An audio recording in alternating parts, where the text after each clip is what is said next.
You're listening to Miscast Commentary. Hey everybody, welcome to Miscast Commentary. I am Joe Finley. This is a Coming Attractions episode. Todd, conspicuous by his absence, is not here.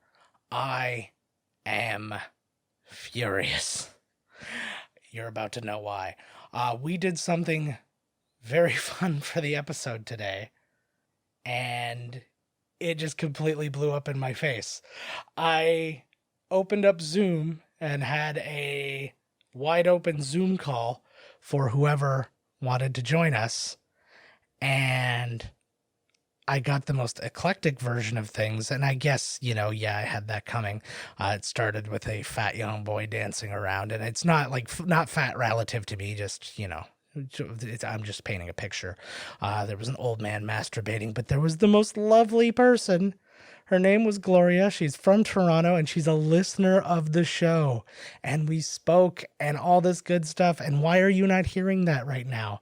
Because upon trying to transfer it to my computer to edit it so I could release the episode, the friggin' card fried on me. I'm not editing that silence out. I am heartbroken. That was some of the most fun, weird stuff I have done. And that just totally backfired on me. I could not be more upset right now. We are doing a very short episode now as a result of this. I'm not mad at you guys. I'm not trying to take this out on you guys, but I just don't think I could give you a good episode now because I just really bummed myself out. So let's talk about Gloria for just a little bit, because she answered a lot of fun questions for us. We had a good time, and I'm beside myself at this. Thank you, Miss Stitch. My cat just meowed because she knows she feels my pain.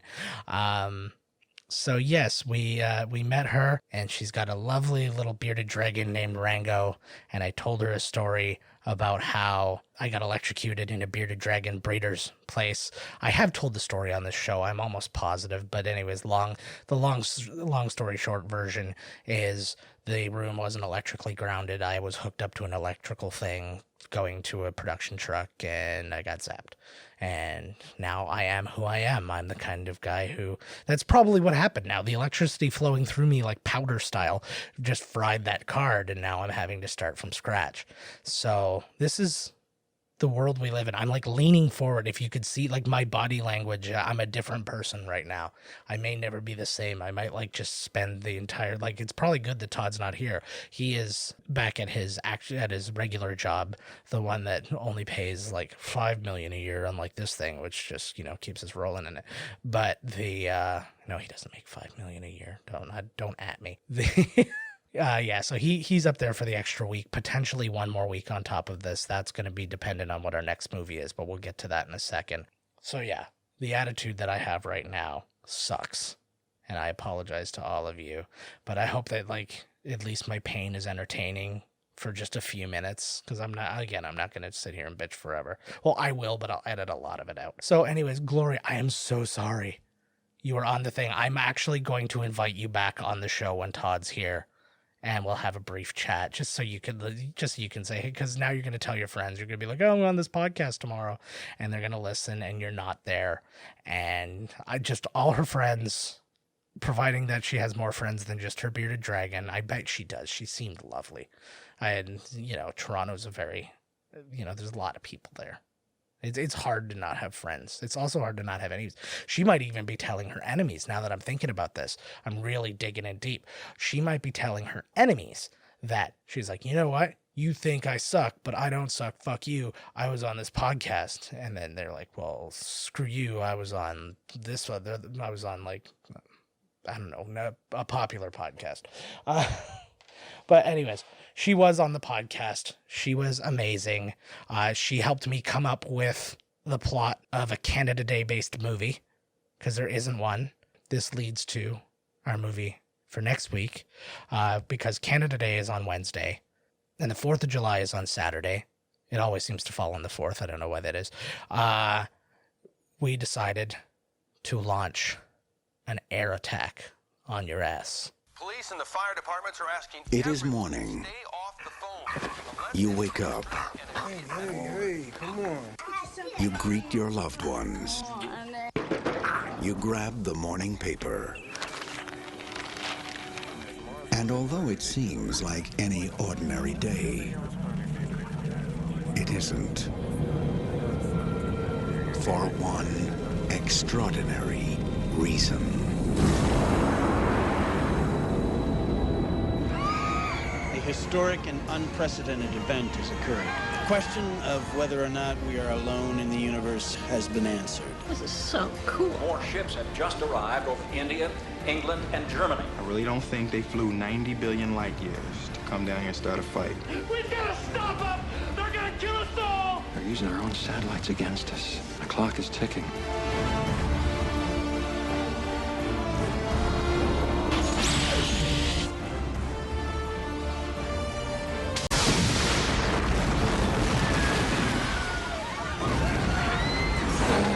Launch a counteroffensive with a full nuclear strike. Over American soil. If we don't strike soon, there may not be much of an America left to defend. We're being exterminated. Let's kick the tires and light the fires.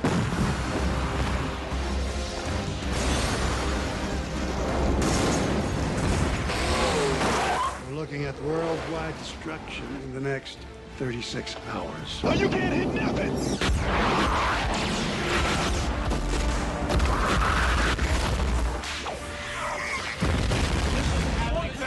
Get him out of there!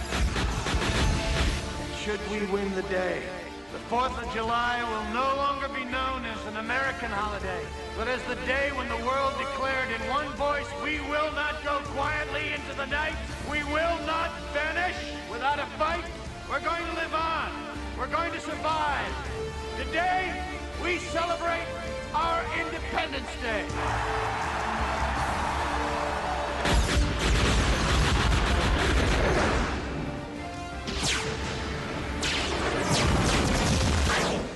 that's what I call a close encounter. And there you have it. Now, if for some reason Todd is stranded for another week, because this is actually a movie idea that we just kind of sprung, and it has not occurred yet, we will postpone it. We'll probably hold that off for another Independence Day, if I'm being really honest with you. But we have other movies that we're going to be doing, and we have one that's in the can already that will be dropping next Friday instead. I will get that announcement out on Twitter, so keep an eye on us, Twitter at miscastpodcast, and you'll find out what movie we're doing, or if we're doing something different. You'll find it. Anyways, it's all good. Just another really quick thing I wanted to talk about. Michael Keaton, the coolest Batman there is, other than the other Batman that were also cool. Like the one with the nipples was great. I can't even fake that, sorry. But we found out that he is in talks to return as Batman, or moreover Bruce Wayne, probably a little bit of Batman, in the Flashpoint, which will be launching that whole multiverse thing, which is going to allow multiple Batmans and blah, blah, blah, and doing all these different things. It's basically going to create, I feel like it's the movie that's set to clean up the DCEU, but is also going to pivot him to more of a Nick Fury-ish kind of role, according to the rumors anyways. I think it's a really cool idea. I think it's a great way to get kind of like old school fans on board. I hate being among the old school fan list, but it is what it is. And again, I say this every time because I don't want people to think that I'm just a Marvel head just because, like, yeah, Marvel, boo, DC. I want all these movies to be good. I've been disappointed, but it doesn't mean I don't root for the next one. Why? Because it costs hundreds of millions of dollars, and I get bored, and I could use a couple hours of friggin' entertainment. Especially right now, I'm locked in a goddamn box with my children and my wife. That sounds like the happiest thing in the world, especially since Father's Day just passed and they got me really nice presents and they love me and it's all like good stuff. But I'm locked in a box. and it might be affecting me.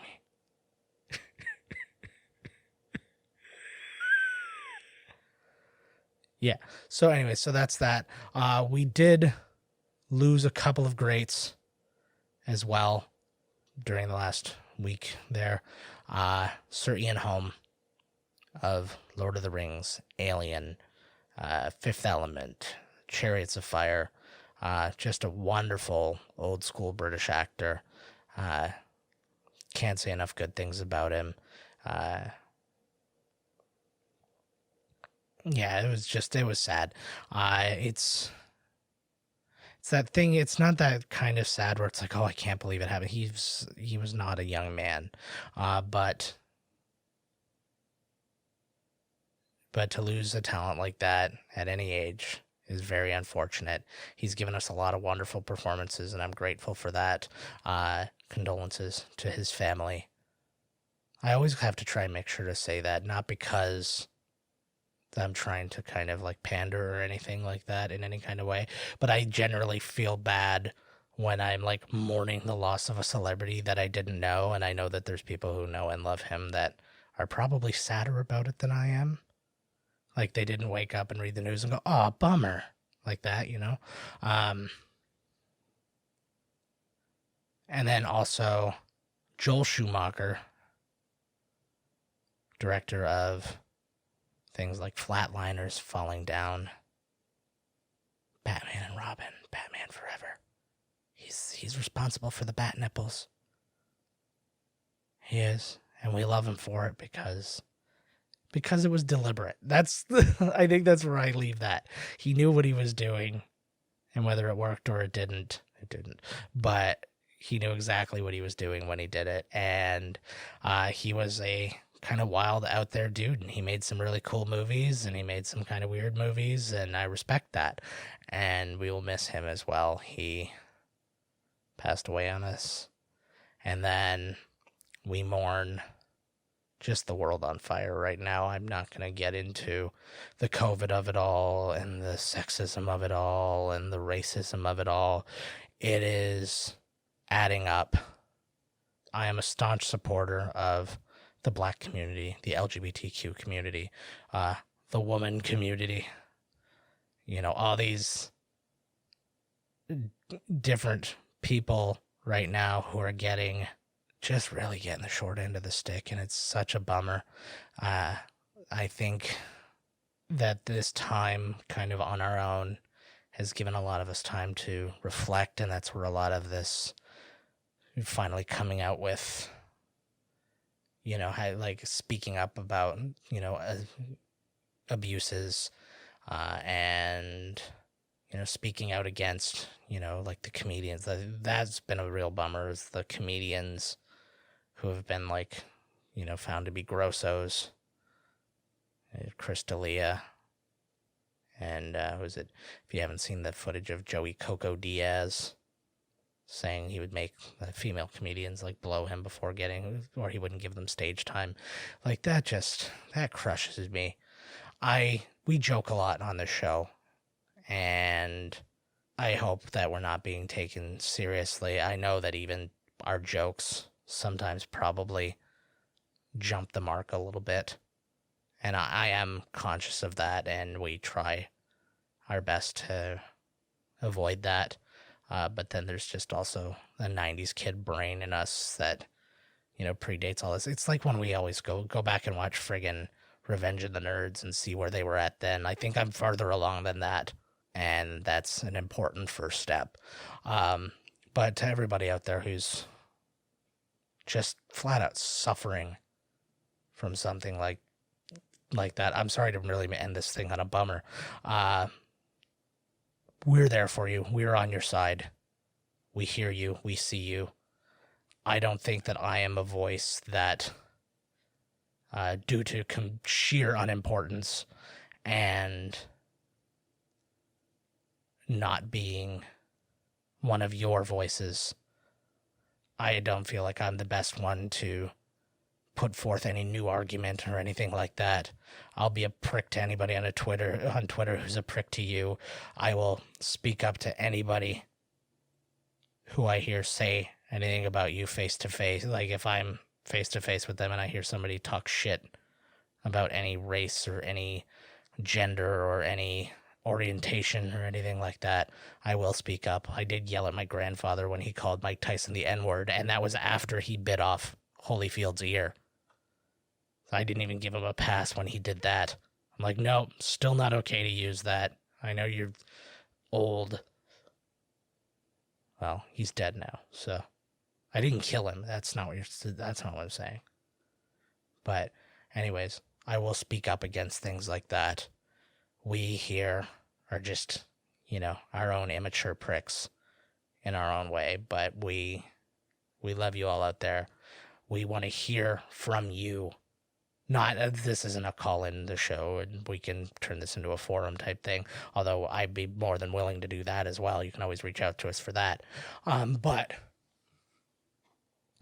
just know that the voices I want to hear about when it comes to how Black people are feeling and how women are feeling and how the LGBTQ community are feeling, I want to hear from them, because I don't want to misgauge my empathy, I think is the best way to put it.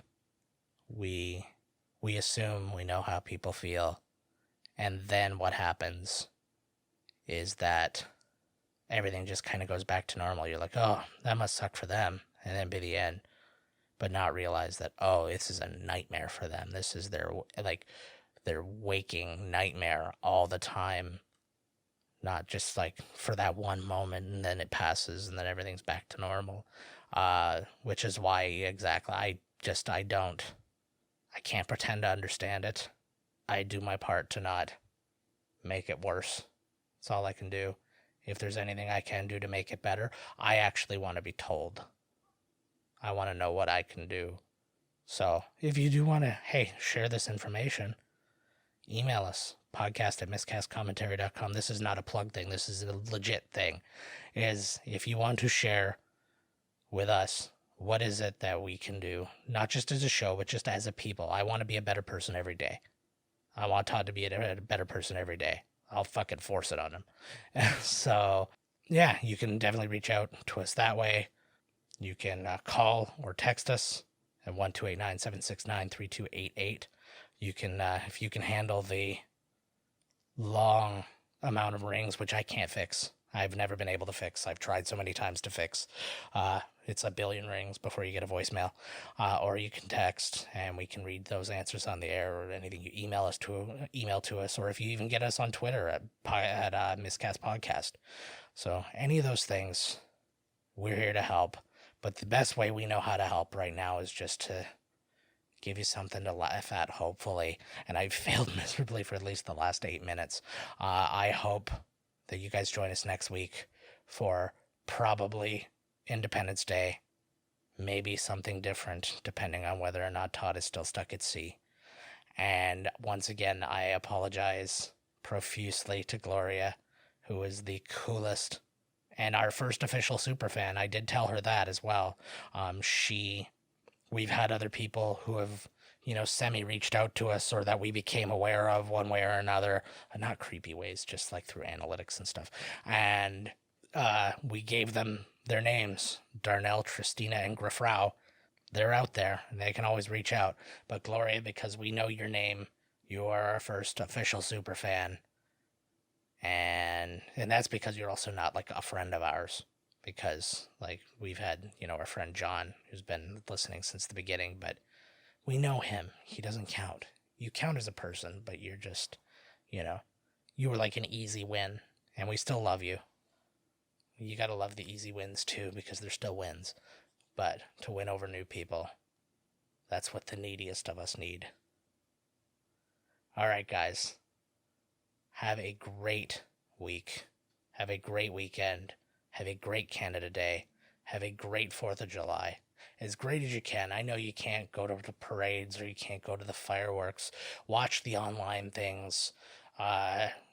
Watch whatever you want. Watch a friggin' Blue Man Group video. That's like fireworks in its own little way. Watch like random weird clips of Cirque du Soleil and have like, French Canadians thrust their, spandex testicles at you and whatnot. That's fireworky, isn't it? I don't know. I've been to Vegas. They did all those things. We hope to see you next week. I hope I didn't lose you. All right, we'll catch you guys next time. Bye-bye. This has been Miscast Commentary with your hosts, Joe Finley and Todd Murray. Executive producer, Joe Finley. Be sure to like, comment, and subscribe to the podcast wherever you listen.